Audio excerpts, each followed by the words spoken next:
El 15 de marzo de 2018, la arqueóloga María Elena Vázquez desapareció sin dejar rastro en el desierto de Chihuahua, México.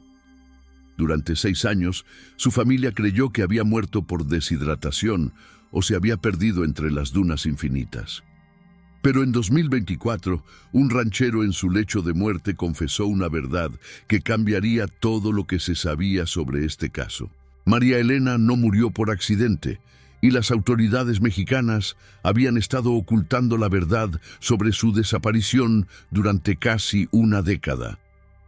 Lo que realmente le ocurrió a esta mujer de 29 años en medio del desierto más peligroso de México desafía toda lógica y revela uno de los secretos mejor guardados de la región fronteriza. Antes de continuar con esta historia perturbadora, si aprecias casos misteriosos como este, suscríbete al canal y activa las notificaciones para no perderte ningún caso nuevo. Y cuéntanos en los comentarios de qué país y ciudad nos están viendo. Tenemos curiosidad por saber dónde está esparcida nuestra comunidad por el mundo. Ahora vamos a descubrir cómo empezó todo. Para entender completamente lo que le ocurrió a María Elena Vázquez, debemos situarnos en el México de 2018. El país atravesaba uno de los periodos más violentos de su historia reciente, con carteles de drogas, controlando vastas extensiones de territorio, especialmente en las zonas fronterizas con Estados Unidos. El desierto de Chihuahua, ubicado en el norte de México, se había convertido en una ruta crítica para el tráfico de drogas y personas hacia el territorio estadounidense. El desierto de Chihuahua cubre más de 450,000 kilómetros cuadrados, extendiéndose desde el norte de México hasta el suroeste de Texas y Nuevo México. Es conocido por ser uno de los desiertos más hostiles del continente americano, con temperaturas que oscilan entre los 50 °C durante el día y bajo cero durante la noche. Sus paisajes desolados han sido testigos silenciosos de miles de tragedias humanas, desde migrantes perdidos hasta enfrentamientos entre carteles rivales. En 2018, Ciudad Juárez era el epicentro de una guerra territorial entre diferentes organizaciones criminales. La violencia se había extendido desde las calles urbanas hasta las áreas rurales más remotas del desierto, convirtiendo la región en una zona de alto riesgo para cualquier civil. Sin embargo, para los arqueólogos mexicanos, el desierto de Chihuahua representaba un tesoro científico invaluable, hogar de culturas prehispánicas que habían dejado vestigios únicos en cuevas y formaciones rocosas. María Elena Vázquez había llegado a la pequeña ciudad de Palomas el 12 de marzo de 2018. Arqueóloga de la Universidad Nacional Autónoma de México, de 29 años, soltera y completamente dedicada a su carrera, había obtenido una beca del Instituto Nacional de Antropología e Historia para estudiar las pinturas rupestres en el sector occidental del desierto de Chihuahua. Su proyecto tenía una duración de 4 meses y había alquilado una habitación en el modesto Hotel Los Viajeros, el único establecimiento de hospedaje en Palomas que recibía ocasionalmente a investigadores y periodistas. María Elena era una mujer determinada, de complexión atlética, acostumbrada a trabajar en condiciones extremas. Llevaba siempre consigo una cámara digital profesional, equipamiento de escalada básico y un GPS satelital de última generación. Sus padres, Roberto Vázquez y Carmen Hernández, residían en Ciudad de México y se comunicaban con ella cada martes y viernes por teléfono satelital, el único medio de comunicación confiable en esa zona remota. La rutina de María Elena era meticulosa y predecible. Salía cada mañana al amanecer con su Jeep Wrangler blanco, cargado con 40 litros de agua, equipo de documentación, su cámara y provisiones para 2 días completos. Regresaba cada 2 tardes antes del anochecer, revisaba sus fotografías en la habitación del hotel y se acostaba temprano para repetir el ciclo. Pero había algo en Palomas que María Elena desconocía, algo que los 2.847 habitantes del pueblo sabían pero nunca mencionaban abiertamente. A 60 kilómetros al noroeste del pueblo, en una zona aparentemente deshabitada del desierto, existía una operación clandestina que no aparecía en ningún mapa oficial. Los habitantes locales la conocían simplemente como El Rancho y sabían que estaba estrictamente prohibido acercarse a esa área sin autorización específica. El martes 13 de marzo de 2018, María Elena siguió su rutina habitual. Doña Esperanza Morales, la propietaria del hotel, la vio desayunar a las 5:45 de la mañana, huevos con salsa verde, tortillas de maíz y café negro. María Elena mencionó que ese día visitaría una formación rocosa que había avistado el día anterior, aproximadamente 25 kilómetros al noroeste del pueblo. Sus palabras exactas, según el testimonio de Doña Esperanza, fueron: «Hoy quiero documentar esas cuevas extrañas que vi ayer. Las formaciones son muy peculiares, como si alguien las hubiera modificado artificialmente». A las 6:30 de la mañana, María Elena cargó su vehículo con el equipamiento usual. El único testigo de su partida fue Tomás Herrera, un anciano que vendía periódicos en la plaza principal de Palomas. Tomás recordaba perfectamente haber visto el jeep blanco dirigirse hacia la carretera del desierto porque María Elena le había comprado un ejemplar del Diario de Juárez y le había dado una propina de 50 pesos, algo generoso para los estándares locales. Según los registros que María Elena llevaba en su diario de campo, que fue encontrado posteriormente en su habitación, tenía planificado regresar ese mismo día antes de las 8 de la noche. Sus últimas anotaciones, fechadas el 12 de marzo, describían formaciones rocosas anómalas que había observado durante su exploración del día anterior. Estructuras en coordenadas 31-20-15N, 107-3842 W requieren investigación adicional. Posible intervención humana en cuevas naturales, patrones de excavación inconsistentes con erosión natural. El miércoles 14 de marzo, cuando María Elena no apareció para el desayuno, Doña Esperanza inicialmente no se alarmó. Era común que los investigadores modificaran sus horarios según las condiciones climáticas o los hallazgos científicos. Pero cuando llegó la noche del 14 de marzo y María Elena no había regresado ni había hecho su llamada programada a sus padres, Doña Esperanza comenzó a preocuparse seriamente. A las 10 de la noche del 14 de marzo, Doña Esperanza contactó a la Comandancia de Policía Municipal de Palomas. El comandante Luis Medina tomó la denuncia y organizó inmediatamente un operativo de búsqueda que comenzaría al amanecer del día siguiente. El protocolo para casos de desaparición en el desierto era claro y urgente.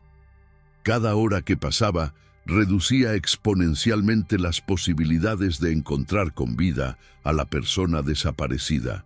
El jueves 15 de marzo, a las 6:00 de la mañana, comenzó oficialmente la búsqueda de María Elena Vázquez. El operativo involucró a 8 policías municipales, 6 bomberos voluntarios de Ciudad Juárez y 20 habitantes de Palomas que conocían el terreno. También participó Joaquín Morales, un ranchero local de 52 años que llevaba más de 30 años viviendo en la región y conocía cada sendero y formación rocosa del desierto como la palma de su mano. Joaquín Morales era un hombre silencioso, de piel curtida por décadas de trabajo bajo el sol del desierto, descendiente de familias que habían habitado la región desde finales del siglo XIX. Había trabajado como guía para científicos, periodistas y ocasionalmente para agentes gubernamentales que necesitaban acceso a zonas remotas del desierto. Los policías lo convocaron específicamente porque era una de las pocas personas en Palomas que tenía autorización oficial para transitar por ciertas zonas restringidas otorgada por su colaboración previa con dependencias federales. La búsqueda se organizó en sectores radiales, partiendo desde Palomas hacia todas las direcciones donde María Elena podía haber viajado. Joaquín propuso comenzar por el sector noroeste, siguiendo las coordenadas que María Elena había anotado en su diario. Sus palabras exactas al comandante Medina fueron: «Si la doctora fue donde escribió, yo sé exactamente dónde buscar, pero esa zona puede ser complicada». Cuando el comandante Medina le preguntó qué quería decir con complicada, Joaquín simplemente respondió: «Hay áreas donde mejor no entrar sin los permisos correctos, pero buscaremos en los alrededores». A las 2:15 de la tarde del primer día de búsqueda, el equipo de rescate encontró el Jeep Wrangler blanco de María Elena. El vehículo estaba estacionado al final de un sendero improvisado, aproximadamente 32 kilómetros al noroeste de Palomas. El automóvil estaba cerrado con llave, sin signos de violencia o forcejeo. En el interior encontraron su mochila con equipamiento arqueológico, pero faltaban 3 elementos fundamentales: su GPS satelital, su cámara digital profesional y su diario de campo personal, que era diferente del que había dejado en el hotel. La posición exacta del vehículo era 32-945 N 107 758 Bilbu, aproximadamente 1.2 kilómetros al sureste de las coordenadas que María Elena había anotado como objetivo de su investigación. El tanque de gasolina estaba a 2/3 de su capacidad, lo que indicaba que María Elena había llegado al lugar sin dificultades mecánicas. Lo más desconcertante era la disposición de los elementos en el interior del vehículo. Los 40 litros de agua estaban intactos, las provisiones de comida no habían sido tocadas, y sus herramientas básicas de excavación permanecían ordenadas en el asiento trasero. Sin embargo, su mochila de expedición, que siempre llevaba consigo durante las caminatas de documentación, había desaparecido junto con los 3 objetos mencionados. Joaquín Morales fue quien examinó más detalladamente el área alrededor del vehículo. Sus habilidades de rastreo, desarrolladas durante décadas de vida en el desierto, le permitieron identificar las huellas de María Elena. Pisadas de botas de trekking talla 24 mexicano, dirigiéndose desde el automóvil hacia el noroeste, exactamente hacia las coordenadas que ella había anotado. Siguieron las huellas durante aproximadamente 800 metros hasta que llegaron a una zona donde el viento había borrado completamente cualquier rastro en la arena. Joaquín se detuvo abruptamente y le dijo al comandante Medina: «Hasta aquí podemos llegar sin problemas. Más adelante necesitamos ser más cuidadosos». El comandante Medina preguntó por qué y Joaquín respondió con evidente incomodidad: «Es zona sensible, mejor contactar con los federales antes de continuar». Fue en ese momento cuando la búsqueda de María Elena Vázquez se complicó de manera significativa. El comandante Medina contactó inmediatamente con sus superiores en Ciudad Juárez para solicitar coordinación con autoridades federales. La respuesta llegó 4 horas después: suspender búsqueda en sector noroeste, redirigir operativo a áreas circundantes. Esta instrucciones generó la primera gran controversia del caso. ¿Por qué las autoridades federales restringían la búsqueda en la zona donde claramente se dirigía María Elena? ¿Qué había en esa área que era más importante que una vida humana? Durante los siguientes 7 días, el operativo de búsqueda se concentró en todas las áreas accesibles alrededor de la zona restringida. Utilizaron helicópteros de la Policía Estatal, vehículos todoterreno, y recorrieron a pie más de 300 kilómetros cuadrados de desierto, pero no encontraron ningún rastro adicional de María Elena Vázquez.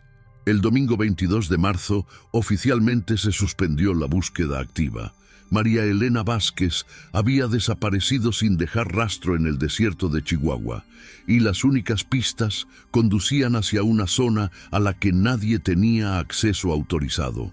La desaparición de María Elena marcó profundamente a Palomas. Durante las semanas siguientes al incidente, el pequeño pueblo experimentó una transformación notable en su rutina cotidiana.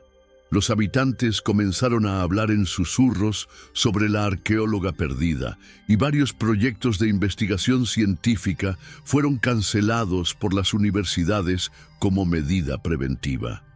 Roberto Vázquez y Carmen Hernández llegaron a Palomas el 23 de marzo, un día después de suspender la búsqueda oficial. Roberto, ingeniero civil de 55 años, y Carmen, profesora de historia de 52, eran una pareja de clase media que había invertido todos sus recursos en la educación de su única hija.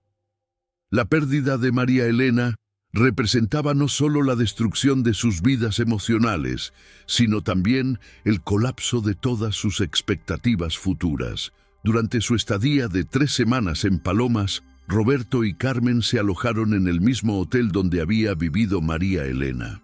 Doña Esperanza los recibió sin cobrarles, y cada noche cenaban en silencio en la misma mesa donde María Elena había estado apenas días antes.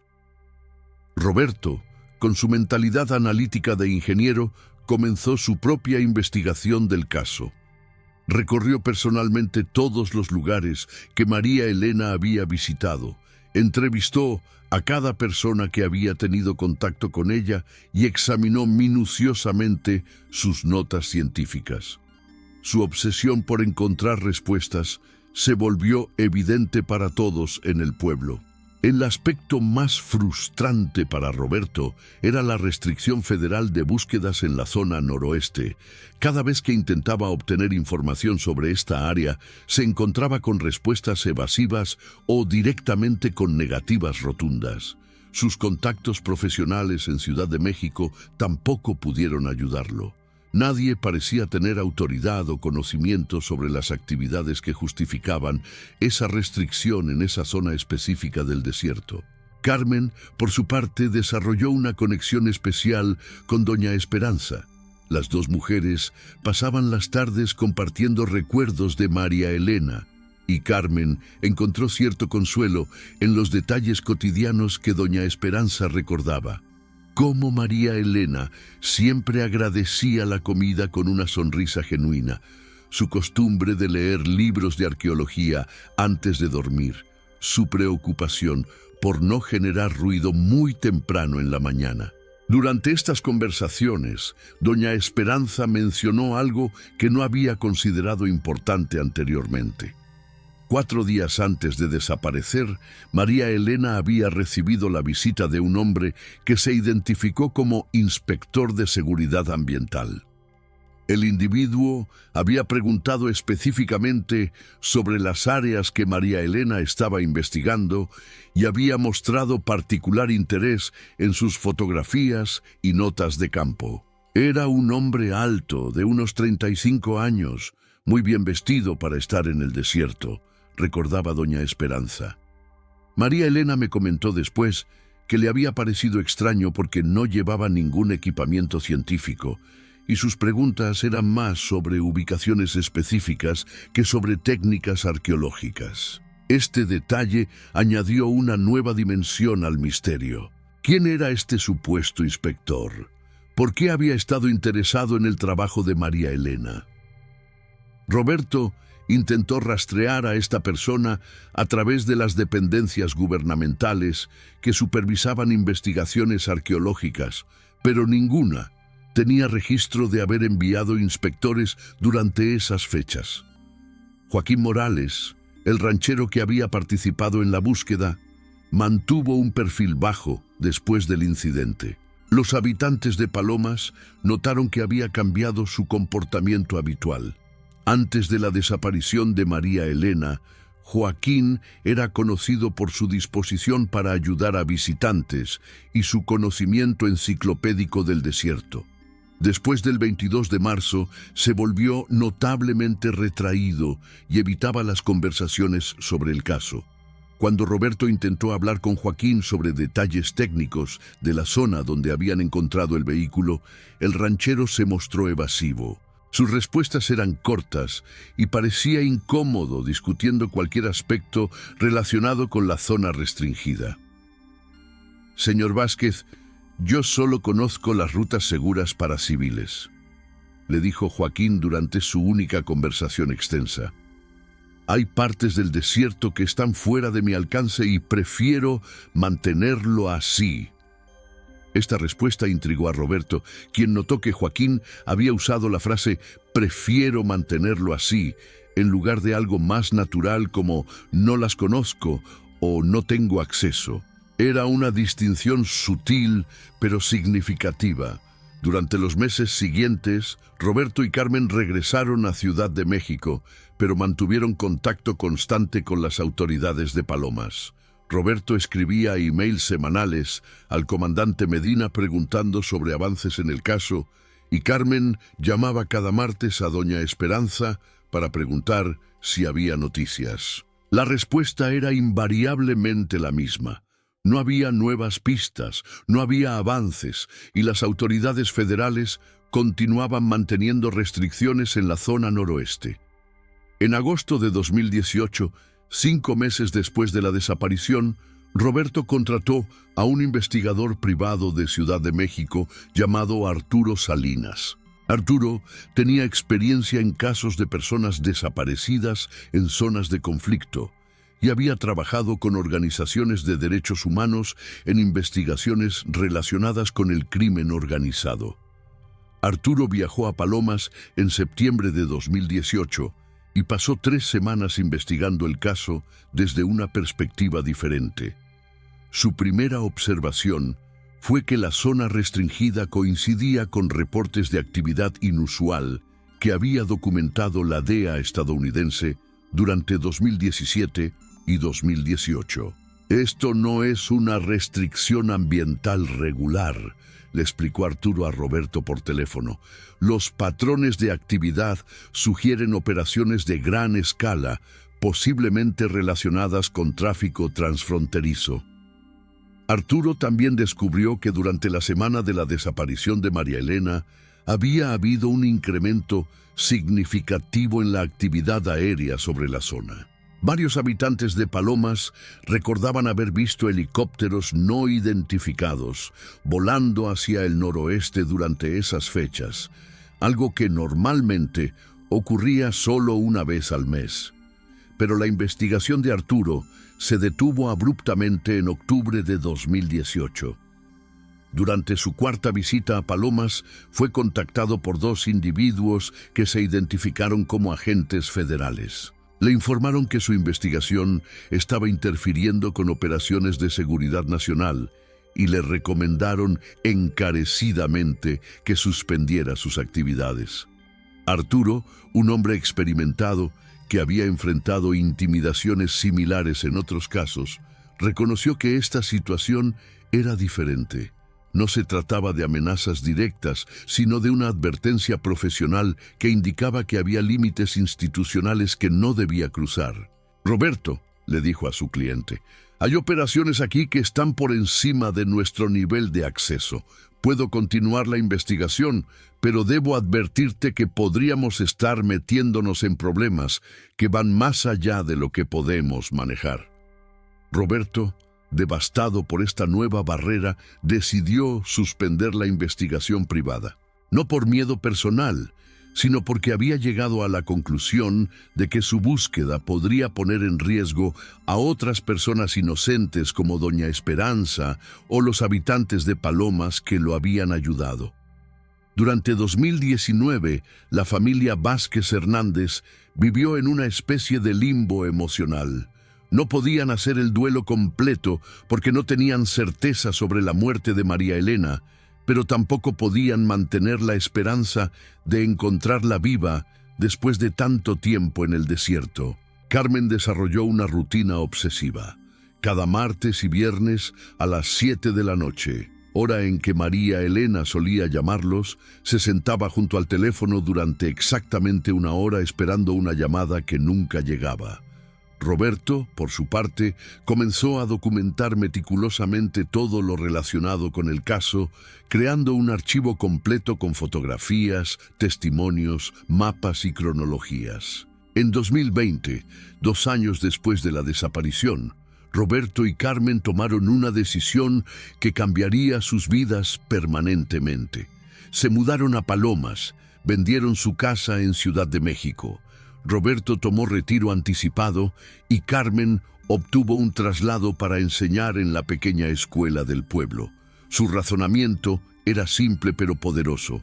Si María Elena algún día regresaba o si aparecían nuevas pistas sobre su destino, querían estar allí para saberlo inmediatamente. Además, sentían que mantener viva la memoria de María Elena en el lugar donde había desaparecido era una forma de honrar su recuerdo y continuar buscando respuestas.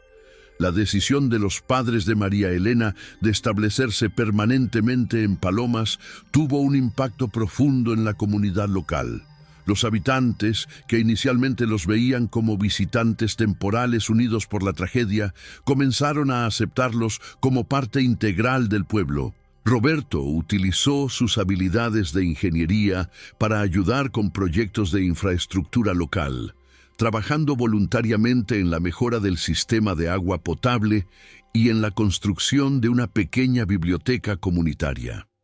Carmen se convirtió en una maestra querida y respetada, conocida por su paciencia y dedicación con los niños de Palomas. Su presencia constante también mantenía vivo el recuerdo del caso María Elena Vázquez. Cada vez que llegaban nuevos investigadores, periodistas o turistas al pueblo, alguien mencionaba inevitablemente la historia de la arqueóloga que desapareció. Esta situación generó una dinámica compleja en el pueblo. Por un lado, la mayoría de los habitantes respetaba profundamente a la pareja y admiraba su fortaleza. Por otro lado, algunos preferirían que el caso se olvidara, especialmente aquellos que tenían conocimiento indirecto de las actividades que justificaban las restricciones federales en la zona noroeste. Joaquín Morales era quien mostraba mayor incomodidad con la presencia permanente de los padres de María Elena. Aunque mantenía una relación cordial con ellos, evitaba cuidadosamente cualquier conversación profunda sobre los eventos de marzo de 2018. Durante los años siguientes, Roberto desarrolló una teoría personal sobre lo que había ocurrido con María Elena.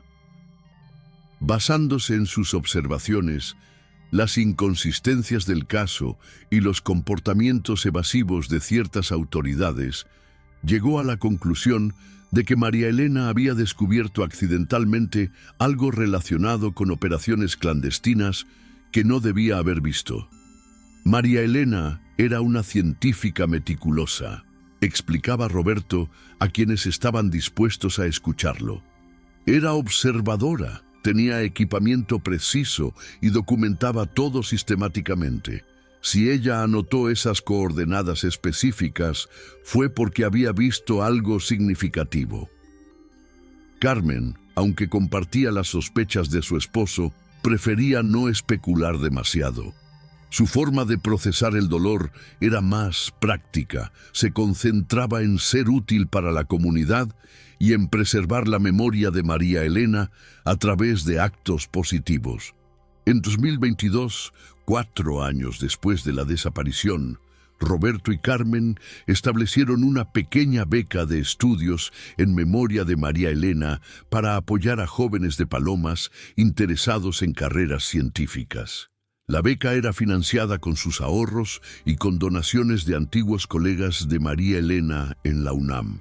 Esta iniciativa fue su forma de transformar la tragedia en algo constructivo y también una manera sutil de mantener vivo el caso en la memoria colectiva. Cada año, durante la ceremonia de entrega de la beca, Roberto leía una breve biografía de María Elena que incluía las circunstancias de su desaparición. Durante estas ceremonias anuales, Roberto siempre concluía con las mismas palabras. María Elena dedicó su vida a descubrir la verdad oculta en las piedras del desierto.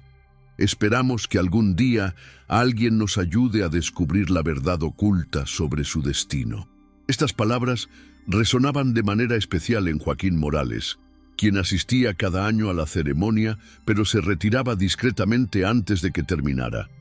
Su comportamiento no pasaba desapercibido para Roberto, quien había desarrollado una sensibilidad especial para detectar las reacciones de las personas cuando se mencionaba el caso de María Elena. Año tras año, Roberto notaba que Joaquín parecía llevar una carga emocional cada vez más pesada. Su rostro mostraba signos de culpa o remordimiento que se intensificaban con el tiempo, especialmente durante las fechas cercanas al aniversario de la desaparición. El 8 de enero de 2024, 6 años después de la desaparición de María Elena Vázquez, un evento inesperado cambiaría completamente la perspectiva del caso. Joaquín Morales, ahora de 58 años, sufrió un infarto masivo mientras reparaba una cerca en su rancho. Su hijo menor, que trabajaba con él, logró trasladarlo rápidamente al centro de salud de Palomas, pero la infraestructura médica local era insuficiente para tratar una emergencia cardíaca de esa magnitud.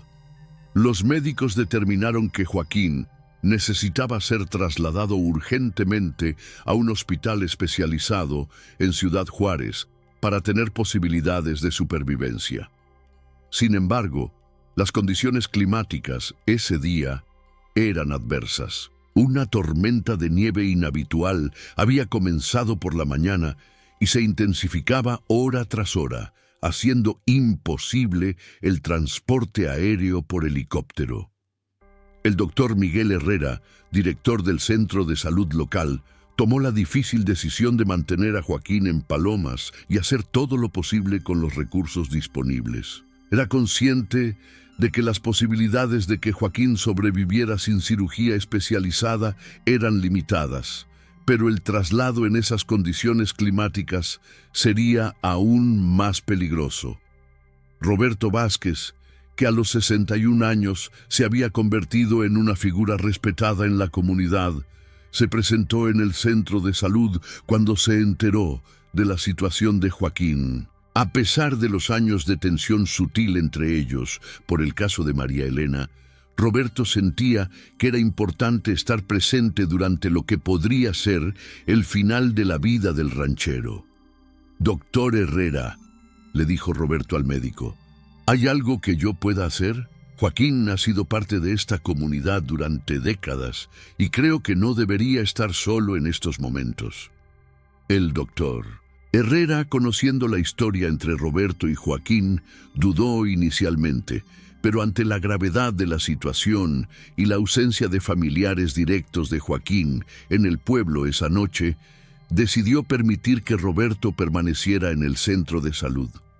Durante las primeras horas, Joaquín estuvo inconsciente debido a los medicamentos y la gravedad de su condición. Roberto se sentó en una silla junto a la camilla, leyendo y ocasionalmente conversando en voz baja con las enfermeras sobre el estado del paciente. A las 3:45 de la madrugada del 9 de enero, cuando la tormenta había comenzado a disminuir, pero el transporte seguía siendo imposible, Joaquín recuperó la conciencia. Sus primeras palabras fueron confusas, relacionadas con el trabajo en su rancho y su preocupación por el ganado que había dejado sin atender. Roberto lo tranquilizó explicándole que su hijo había regresado al rancho para cuidar de todo y que él estaba en el centro de salud recibiendo atención médica. Al escuchar la voz de Roberto, Joaquín mostró una expresión de sorpresa y algo que podría describirse como alivio mezclado con ansiedad. «Roberto», murmuró Joaquín con voz débil, «no esperaba verte aquí». «Estoy aquí como vecino», respondió Roberto con serenidad. «Todos en el pueblo estamos preocupados por ti». Ya a las 4:30 de la madrugada, cuando el centro de salud estaba sumido en el silencio típico de las horas previas al amanecer, Joaquín finalmente habló. Roberto, hay algo que necesito decirte sobre María Elena. Roberto, que había estado medio dormido en la silla, se incorporó inmediatamente. Durante 6 años había esperado escuchar esas palabras, pero ahora que las oía, se sintió extrañamente nervioso. «No tienes que decir nada, Joaquín», respondió Roberto, aunque su corazón se había acelerado. «Concentrémonos en que te recuperes». «No», insistió Joaquín con una determinación sorprendente para su estado físico. «Si no sobrevivo esta noche, alguien tiene que saber la verdad, y tú eres la única persona que se merece saberla». Roberto acercó su silla a la camilla y esperó. Después de 6 años de preguntas sin respuesta, estaba a punto de obtener las respuestas que había buscado desde marzo de 2018. Joaquín cerró los ojos, respiró profundamente y comenzó a hablar con una voz que se fortalecía gradualmente, como si el acto de confesar le estuviera devolviendo algo de energía vital. La mañana del 15 de marzo de 2018, antes de que comenzáramos la búsqueda oficial, yo ya sabía que no íbamos a encontrar a María Elena viva.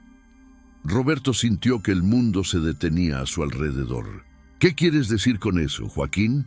Quiero decir que yo sabía exactamente qué le había pasado a tu hija, porque yo estuve allí cuando ocurrió. Las palabras de Joaquín resonaron en la habitación del centro de salud como un eco que se extendía a través de 6 años de dolor y misterio. Roberto sintió que sus manos comenzaban a temblar, no por la edad, sino por la magnitud de lo que estaba escuchando. ¿Estuviste allí?, preguntó Roberto con una voz que apenas controlaba. ¿Qué significa eso exactamente? Joaquín abrió los ojos y miró directamente a Roberto. En su mirada había una mezcla de culpa, miedo y alivio que Roberto nunca había visto en otra persona. Significa que el 15 de marzo de 2018 yo no estaba en mi rancho durmiendo como le dije a la policía. Significa que yo estaba trabajando esa madrugada, trabajando en algo que nunca debería haber aceptado hacer. Roberto se inclinó hacia adelante. Su respiración se había vuelto superficial.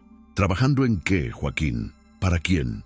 Para los narcos, respondió Joaquín con una voz que se quebró ligeramente. Desde 2016 yo había estado trabajando ocasionalmente para una organización. No era algo regular, tal vez una vez cada 2 meses. Me pagaban muy bien por guiar equipos hacia zonas específicas del desierto, zonas que ellos usaban para operaciones. Roberto sintió que su mundo se tambaleaba. Durante todos estos años había sospechado que había algo más detrás de la desaparición de María Elena, pero nunca había imaginado que Joaquín, el hombre que había participado en su búsqueda, había estado involucrado desde el principio. ¿Qué tipo de trabajo hacías para ellos?, preguntó Roberto, tratando de mantener la calma. Principalmente era transporte y guía, explicó Joaquín, haciendo pausas frecuentes para recuperar el aliento. Los llevaba a lugares específicos donde tenían laboratorios escondidos. Esperaba mientras hacían sus actividades y luego los traía de regreso. Nunca me decían exactamente qué hacían y yo nunca preguntaba. Era mejor no saber.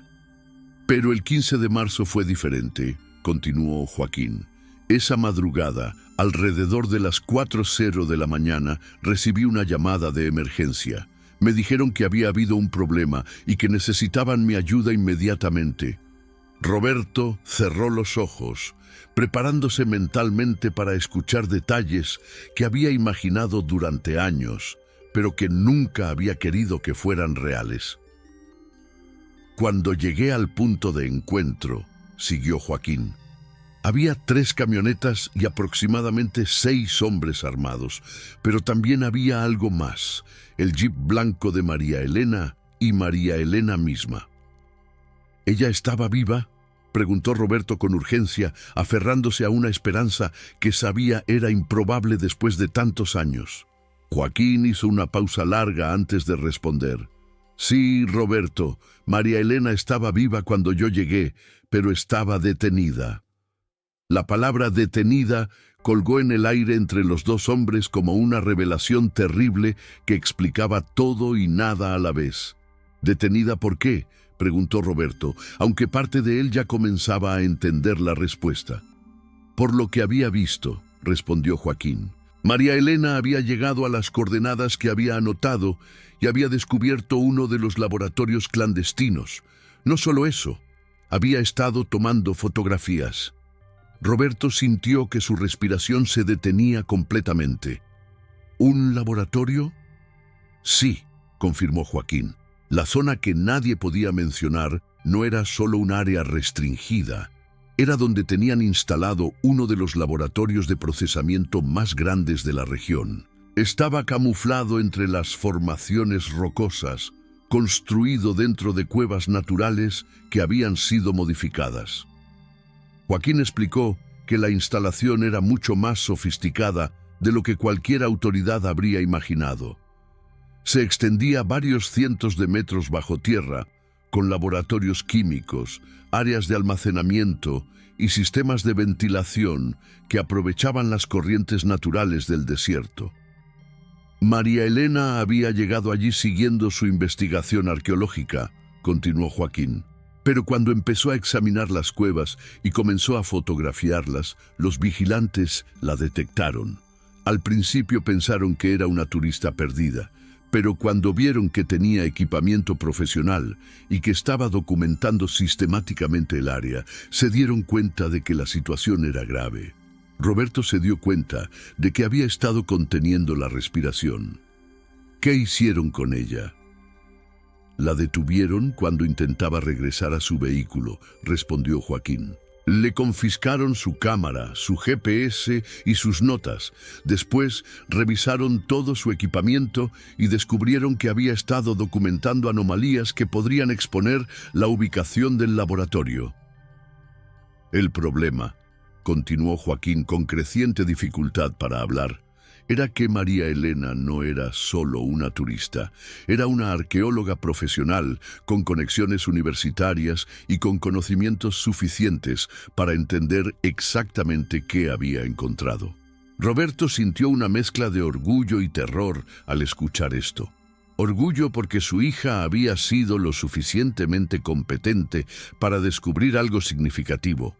Terror porque comenzaba a entender las implicaciones de ese descubrimiento. Los narcos tenían un problema, explicó Joaquín. No podían simplemente liberar a María Elena, porque ella había visto demasiado y tenía los conocimientos para hacer preguntas peligrosas, pero tampoco podían mantenerla detenida sin crear un escándalo mayor. Entonces, ¿qué hicieron?, preguntó Roberto, aunque temía la respuesta.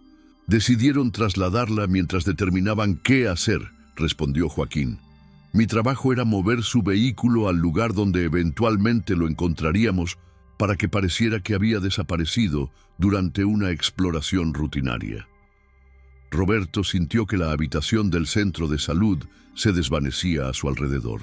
Durante 6 años había imaginado múltiples escenarios sobre el destino de María Elena, pero nunca había considerado que su desaparición había sido orquestada deliberadamente para ocultar su detención. ¿Y después qué pasó?, preguntó con una voz que apenas era audible.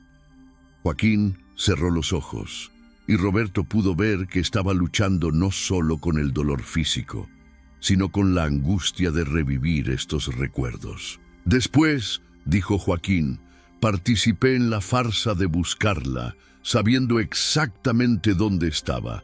Cada día de esa búsqueda fue una tortura para mí. Veía tu desesperación, veía a Carmen llorando, veía a todo el pueblo movilizado para encontrar a una persona que yo sabía que no podíamos encontrar. ¿Por qué lo hiciste, Joaquín?, preguntó Roberto con una mezcla de dolor y comprensión. ¿Por qué aceptaste participar en esto? Por miedo, respondió Joaquín sin dudar. Miedo por mi propia vida y por la vida de mi familia. Me dejaron muy claro que si yo revelaba cualquier información sobre la operación, no solo yo sufriría las consecuencias. Roberto finalmente preguntó lo que más temía. Joaquín, necesito saber qué le pasó exactamente a María Elena después de que la trasladaron. Fue entonces cuando Joaquín hizo la pausa más larga de toda la conversación. Roberto pudo escuchar solo los sonidos de los monitores médicos y su propia respiración acelerada. «Roberto», finalmente dijo Joaquín, «eso es lo que nunca supe con certeza. Después del 15 de marzo, nunca volví a tener contacto directo con esa operación. Pero 2 semanas después, me contactaron una última vez. Me dijeron que el problema había sido resuelto definitivamente y que nunca más necesitarían mis servicios». Las implicaciones de esas palabras cayeron sobre Roberto como un peso físico. Después de 6 años de mantener una esperanza irracional de que María Elena pudiera estar viva en algún lugar, finalmente entendía que su hija había muerto poco después de su desaparición. «Joaquín», dijo Roberto después de varios minutos de silencio, «¿dónde está enterrada mi hija?» «No lo sé con certeza», respondió Joaquín con lágrimas en los ojos. «Pero hay un lugar, aproximadamente 15 kilómetros al norte del laboratorio, donde solían resolver este tipo de problemas. Si tuviera que apostar, diría que está allí. El amanecer había llegado y la tormenta había cesado completamente. A través de la ventana del centro de salud, el desierto de Chihuahua se veía tranquilo bajo los primeros rayos del sol. «Joaquín», dijo Roberto, «gracias por decirme la verdad». Joaquín Morales murió esa tarde, poco después de que llegara el helicóptero médico. Sus últimas palabras fueron una disculpa dirigida a Roberto. «Dile a Carmen que María Elena fue muy valiente hasta el final». Roberto regresó a casa esa noche llevando consigo el peso de la verdad que había buscado durante 6 años. Por primera vez desde marzo de 2018 sabía con certeza qué le había ocurrido a su hija. Cuando Carmen vio llegar a su esposo, inmediatamente notó el cambio en su expresión. Roberto se sentó a la mesa de su pequeña cocina y le contó toda la conversación que había tenido con Joaquín. Hablaron hasta el amanecer, procesando juntos la magnitud de lo que habían descubierto. «Entonces ella murió hace 6 años», finalmente dijo Carmen con una voz sorprendentemente calmada. «Sí», respondió Roberto, «y murió siendo la científica valiente que siempre fue». Durante los días siguientes, Roberto y Carmen tuvieron múltiples conversaciones sobre qué hacer con la información que habían recibido. Roberto estaba desgarrado entre su deseo de buscar justicia para María Elena y su comprensión de los peligros que esto podría crear. Carmen, con la sabiduría práctica que había desarrollado durante sus 58 años de vida, ayudó a Roberto a ver la situación desde una perspectiva más amplia. «Roberto», le dijo una tarde mientras caminaban por las calles de Palomas, «durante 6 años hemos vivido para obtener respuestas. Ahora las tenemos. La pregunta es, ¿qué queremos hacer con el resto de nuestras vidas?» Roberto entendió lo que Carmen estaba sugiriendo. Podían gastar sus años restantes en una búsqueda de justicia que probablemente los pondría en peligro, o podían usar el cierre emocional que habían encontrado para vivir de manera más plena durante el tiempo que les quedaba. Después de una semana de reflexión, Roberto tomó una decisión que sorprendió incluso a Carmen. Decidió no reportar la confesión de Joaquín a las autoridades. En su lugar, escribió una carta detallada documentando todo lo que Joaquín le había contado y la guardó en una caja fuerte. «Si algún día las circunstancias cambian», le explicó a Carmen, «si aparece nueva información o si las autoridades logran desmantelar esa organización, entonces usaremos lo que sabemos. Pero por ahora tenemos lo que necesitábamos, la verdad».